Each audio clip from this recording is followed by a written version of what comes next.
Sudan وكسوسو استوائية الأستاذ ما فوق استوائية ذات الكبرى يا كمر سياسين فتانا نينا جاكل نفسه فتانا زي سمك في البحر انقسامات حسادة كان ده يبقى قدام ليه ده يهو قدام وليه معنا يلا دو فتا ده بجورو ده تحت ودو فتا ده بجورو ده تحت ده بقى بكتو يهو تغيرات سنترال إكواتوريا بقى ماسي والله أكير محلات تانية وسيسين كمان الدير محلات جي والله ولا نار تحت دي حقيقة يقولوا لكم عشان تعرف النقطة دو بتاعنا هنا نكلي يمكن سمات دي يا أخواني سيسين ومساقفين يوجد راجع إسرائيل الأسطى ورا because of divisions, selfish divisions based on personal interest, not of the state, not of the country.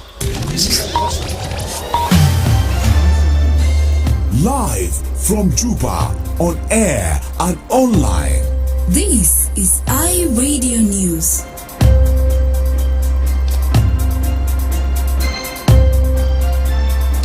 A very good afternoon. This is iRadio News. First, here are the headlines.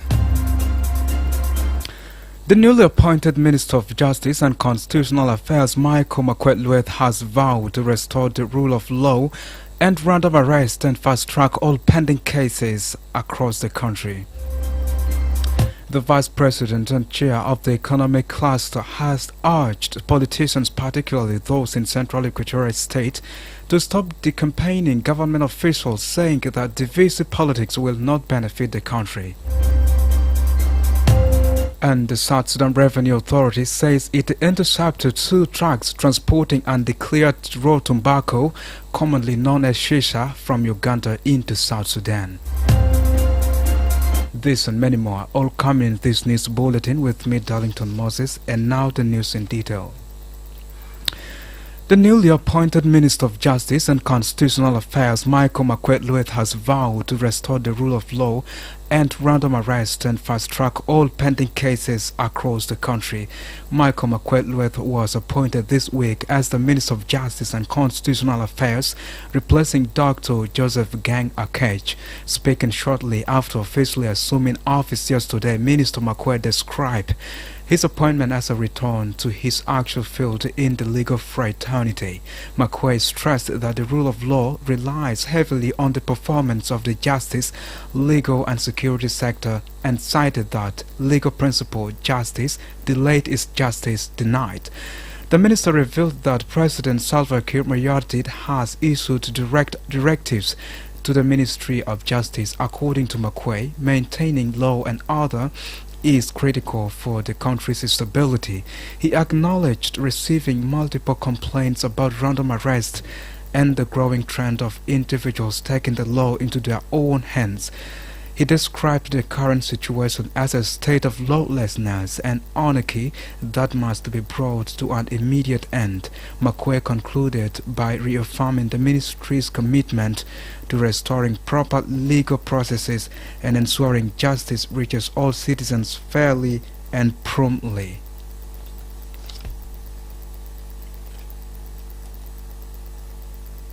Today, to me, is a good day. A day when I have come back to my actual field in the legal fraternity. Administration of law is the cornerstone of any system. And the administration of law, administration of the rule of law is dependent on us here and the judiciary. The legal and the security sectors. These are the people responsible for administration of law and justice. In law, you say justice delayed is justice denied. And for your information, the message of His Excellency the President to me today, not the message but directives, he said all the prisons must be emptied. Al-Harasad, Osujunda, Al-Gadaya, Al-Mahakumuda must all be addressed. Because justice delayed is justice denied. We don't want to deny the people of South Sudan their justice. It is our duty to make sure that we give them their rights. Without law and order in this country, there is no country. The complaints that I have just received now, these random arrests and everybody taking law into his own hands, their kalam de kulu will be addressed. A state of lawlessness whereby nobody respects the rule of law, whereby everybody takes law into his own hand. This state of anarchy must stop. The Vice President and Chair of the Economic Cluster has urged politicians, particularly those in Central Equatorial State, to stop the campaigning government officials, saying that divisive politics will not benefit the country. Dr. James Wani Igor, who was sworn in yesterday, called on politicians to support those who are appointed to lead, citing everyone has his own time to serve. He described the Greater Equatoria, especially Central Equatoria, as leading in the campaigning and divisive politics, saying it is not useful but rather destructive. Igor said selfish divisions by politicians and intellectuals from the Equatoria is not helpful. He was speaking during the reception ceremony of the newly appointed governor of Central Equatoria State, Emmanuel Adil Anthony, in Juba yesterday. Junuba Sudan.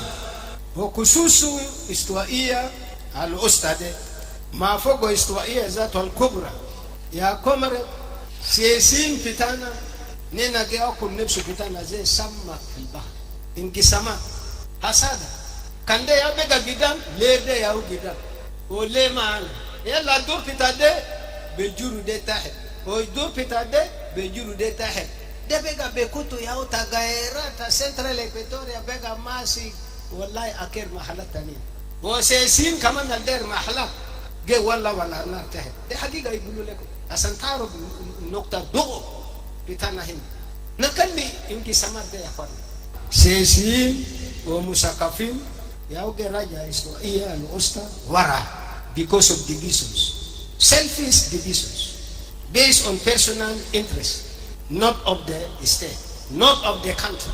This is unfortunate.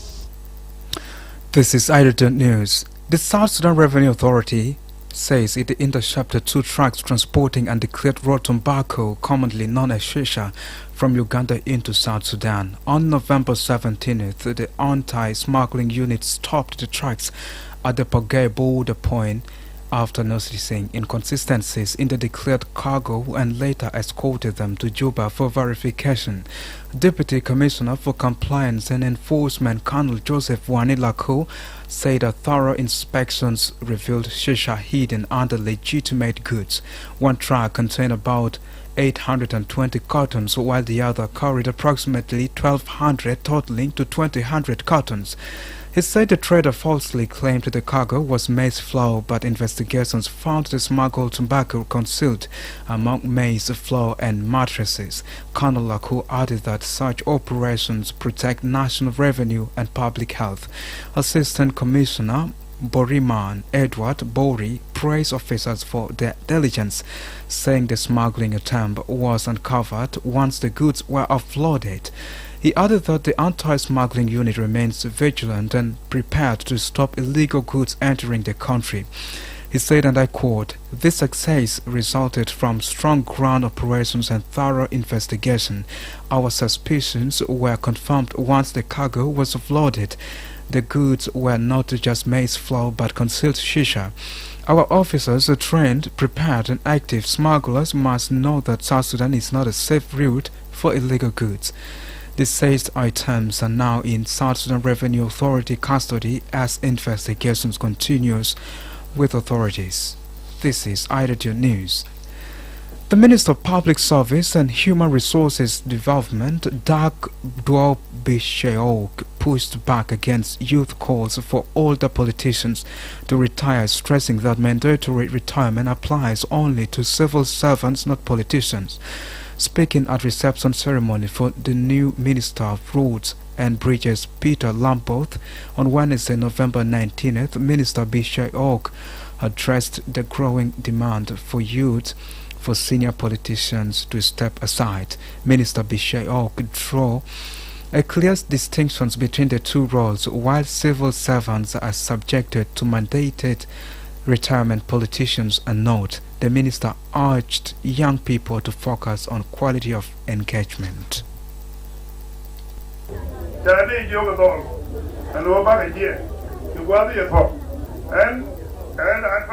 We have been told by the youth that our time has come to leave politics. We are old politicians, and to allow them to lead. I have been a public service employee.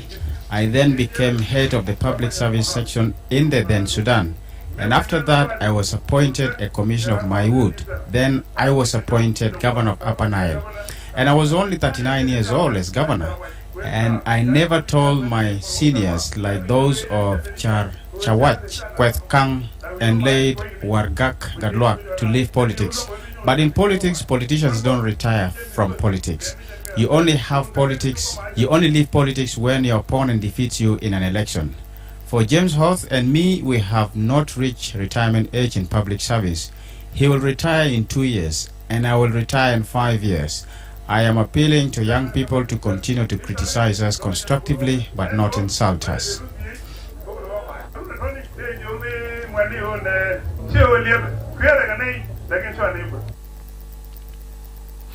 Central Equatoria Cabinet Minister is urging the newly appointed governor to curb what he calls excessive visitations that are consuming state time and undermining service delivery. Santimon Lopai Andrew says governors lose hours each week hosting delegations, especially from national level officials, leaving little time to address the state's internal challenges.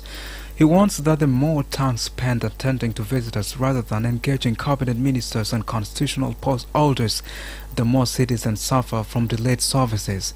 The minister appealed to reinstall the governor Emmanuel Adil Anthony to restrict unnecessary movement and visits, saying Central Equatoria needs focused leadership to respond to the needs of the people. He made the remarks. When a governor is brought like this, much of the time goes to the visitors, especially from our counterpart, from the national government. That does not give you time to speak to your people, to address issues of this state. The more time you spend with outsiders other than your ministers and the other constitutional post holders in the state is time wasted in terms of service delivery to the people of Central Equatoria State. I hope with your coming, you will restrict this kind of movement so that you are given enough time to perform your duty as a governor of Central Equatoria State. The minister also raised concern of what he described as a growing number of individuals flocking to the governor's office with requests for financial help and land allocations. He said the state budget does not provide for these kinds of personal assistance, adding that the funds are meant for public programs, not private demands. According to the minister, every time the governor diverts resources to satisfy such requests, citizens are denied essential services. He appealed to the new governor to put a complete stop to the practice, warning that the state cannot deliver development while its limited resources are being drawn away by an official's assistance demands. As we talk now, there are already applications for land, there are already applications for money that are waiting you. Once you assume office, you will see this assistance coming. But Your Excellency, when we are budgeting as institutions, we don't budget for assistance. We budget for programs that are supposed or are meant to the people of Central Equatoria State. Where do we get this money or this assistance? That goes to the people. With your coming, allow me to request you to put an end to this kind of assistance. Because the more assistance you give, the less service you deliver to our people. This is iRadio News, and now to the stories making headlines in the African region and beyond. We are joined in the studio by Emmanuel Joseph Akile. 12 historical artifacts have been formally returned to Ethiopia after being kept by a German family for more than 100 years. The artifacts, originally collected in the 1920s by Germany's then envoy to Ethiopia, Franz Weiss, and his wife Hedwig, were handed over on Wednesday to the Institute of Ethiopian Studies at Addis Ababa University. The collection included crowns, shields, and paintings, all considered culturally and historically significant in Ethiopia. Elsewhere, younger Australian teenagers on Instagram, Facebook and Threads are being told their accounts will be shut down ahead of the country's social media ban for under-16s. Meta, which owns the three brands, said it had begun notifying users it believes to be between 13 and 15 years old by text, email and in-app messages that their accounts would start being deactivated from 4th December. The ban in Australia comes into force on 10th December. It affects a number of platforms, which also include TikTok, YouTube, X, and Reddit. And finally, senior Pentagon officials have arrived in Ukraine to discuss efforts to end the war with Russia, the U.S. military has said. The team, led by U.S. Army Secretary Dan Driscoll, is expected to meet Ukrainian President Volodymyr Zelensky in Kyiv on Thursday. Reports began surfacing on Wednesday that the US and Russia had prepared a new framework peace plan requiring significant concessions from Ukraine, including giving up territory it still controls and dramatically cutting the size of its military. Neither Washington nor Moscow has officially confirmed the plan, drafted by President Donald Trump's envoy Steve Witkoff and Russian Special Envoy Kirill Dmitriev. That's all from the regional and international scene. Thank you so much, Emmanuel Joseph Akile. And now the Super Memo brings us the sport roundups.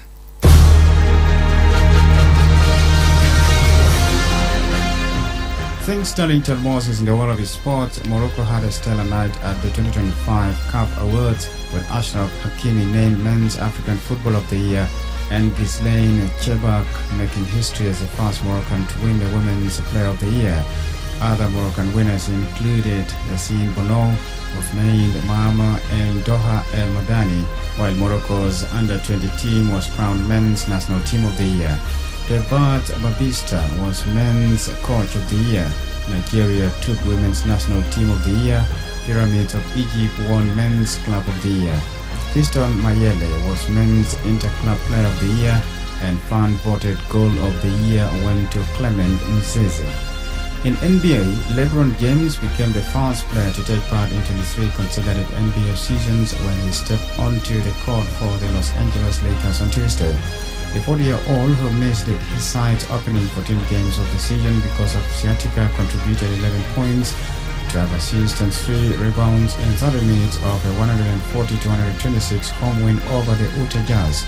James, the NBA's record scorer, overtook Vince Carter's mark of having played in 22 successive NBA seasons, while his 2 3-pointers also moved him above Reggie Miller into 6th place in the NBA's all-time list of the most 3-pointers made. The win puts the Lakers 4th in the Western Conference, with the Jazz in 10th place. Italy overpowered Austria in the Davis Cup quarterfinals to move a step closer to becoming the first nation to win 3 consecutive titles for 53 years. A straight set single win for Matteo Berrettini and Flavio Cobolli earned victory for an Italian team which dominated despite missing the nation's top 2 players in Yannick Sinner and Lorenzo Musetti. Italy move on to a semi-final meeting with Belgium on Friday after their upcoming opponents beat France on the opening day of the finals in Bologna. They will begin the match on a 12-tie winning streak at the Davis Cup finals, stretching back to the group stages of the 2023 tournament. In the other half of the draw, Spain faces the Republic before Argentina play Germany on Thursday. That's all in the world of sports. Back to you, Darlington Moses.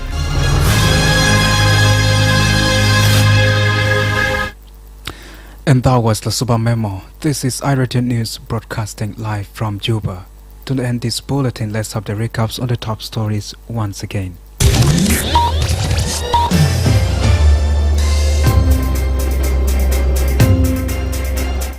The newly appointed Minister of Justice and Constitutional Affairs, Michael Makwet-Lueth, has vowed to restore the rule of law and random arrest and fast-track all pending cases across the country. The Vice President and Chair of the Economic Cluster has urged politicians, particularly those in Central Equatorial State, to stop the campaigning government officials, saying that divisive politics will not benefit the country. And the South Sudan Revenue Authority says it intercepted 2 trucks transporting undeclared raw tobacco, commonly known as shisha, from Uganda into South Sudan.